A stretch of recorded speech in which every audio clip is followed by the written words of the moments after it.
ಇದು ಕನ್ನಡಮ್ಮನ ಗುಡಿ. ಈ ಗುಡಿಯಲ್ಲಿ ಸುರೇಶ್ ರವರು ಕನ್ನಡ ರಾಜ್ಯೋತ್ಸವವನ್ನು ಆಚರಿಸ್ತಾ ಇದ್ದಾರೆ. ಎಲ್ಲರಿಗೂ ಕನ್ನಡ ರಾಜ್ಯೋತ್ಸವದ ಶುಭಾಶಯಗಳು. ಈ ಒಂದು ದಿನ ನಾನು ಈ ಕನ್ನಡ ರಾಜ್ಯೋತ್ಸವದ ಪ್ರಯುಕ್ತ ಎಲ್ಲರೂ ಕಣ್ಣುಗಳನ್ನು ದಾನ ಮಾಡಿ, ನೇತ್ರದಾನ ಮಹಾದಾನ, ಈ ಮಹಾದಾನಕ್ಕೆ ನೀವೆಲ್ಲರೂ ಭಾಗಿಯಾಗಿ ಕಣ್ಣು ದಾನವನ್ನ ಯಾರು ಮಾಡಬಹುದು? ದಯವಿಟ್ಟು ಕೇಳಿಸ್ಕೊಡಿ ಒಂದು ನಿಮಿಷ. ಕಣ್ಣು ದಾನವನ್ನ ಯಾರು ಮಾಡಬಹುದು?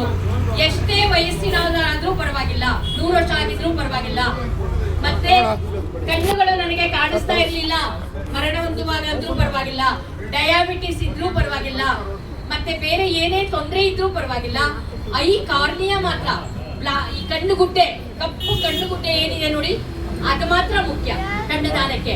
ಆದ್ರಿಂದ ಎಲ್ಲರೂ ಕೂಡ ನಾವು ಈ ದಿನ ಕಣ್ಣು ದಾನವನ್ನು ಮಾಡುತ್ತೇವೆ ಎನ್ನುವಂತಹ ಒಂದು ಪ್ರತಿಕ್ರಿಯೆಯನ್ನ ಕೈಗೊಳ್ಳೋಣ.